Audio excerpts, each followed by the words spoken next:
Fournir des informations nécessaires aux nouveaux bacheliers en vue d'une bonne orientation professionnelle, c'est l'objectif de la Semaine nationale de l'information et de l'orientation post-bac organisée par la Direction générale du Conseil à l'orientation universitaire et des bourses DGCOP ex-CIOSPB.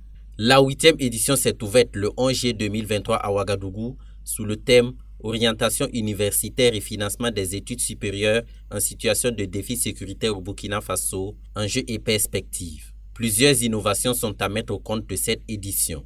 Aujourd'hui, face aux différentes difficultés que nous avons, il est déjà entrepris une réforme au niveau du gouvernement sous l'impulsion de son Excellence Monsieur le Président du Faso, qui vise à donner le choix à tout bachelier d'aller vers une autre formation autre qu'une université classique et que ces bacheliers puissent s'orienter vers des centres de formation professionnelle, bien sûr avec les conditions que nous allons définir, mais aussi que nous pouvons accompagner avec les différentes œuvres sociales. Les nouveaux bacheliers ont jugé capitale cette initiative dans le choix de leur trajectoire professionnelle. C'est une bonne initiative, ça permet aux élèves de savoir ce qu'ils vont faire après le bac, de ne pas trop se disperser, de trouver une école le plus rapidement possible. Ça m'a déjà permis de trouver 2 écoles que je compte aller visiter pour mieux me renseigner. C'est une très bonne initiative parce que d'abord même déjà, il y a déjà des personnes qui ne savaient pas que toutes les orientations et puis les demandes de bourse se faisaient sur Internet. Donc déjà, ils nous ont montré ça. En plus de ça, avec la situation économique du pays, il y a certaines personnes qui n'ont pas pu d'abord se procurer des téléphones Android. Maintenant, ici, ils apprennent déjà comment ils vont faire s'ils gagnent des téléphones Android pour s'inscrire. Et puis bon, c'est déjà très bien, quoi. À cette édition de la CIO participent une centaine d'instituts et universités nationales et étrangères venus présenter leurs offres de formation. Et ça fait la 8e fois que nous participons à ces salons.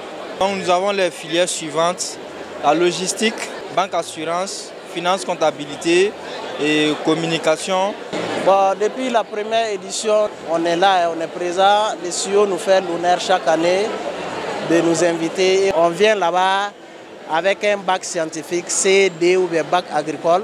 Et là, 2 ans de formation, après vous sortez technicien supérieur en agriculture. Vous pouvez venir même avec une licence scientifique, vous sortez 3 ans après, ingénieur d'agriculture. Je représente l'Université centrale de Tunis, membre du réseau panafricain Honoris United University.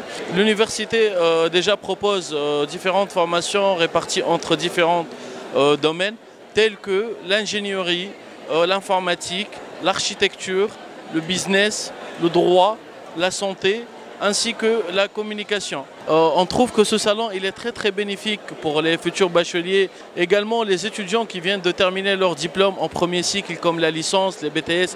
Nous offrons les filières d'architecture, c'est le diplôme international d'architecte, c'est un diplôme de Bac plus 6, 5 années d'études plus 1 année de stage professionnel. À part l'architecture, nous avons aussi des licences de design telles que l'architecture d'intérieur, la publicité graphique, l'animation 2D, 3D et des filières de cinéma telles que les filières de montage, le son et mixage, la réalisation, l'assistance à la réalisation et la prise de vue.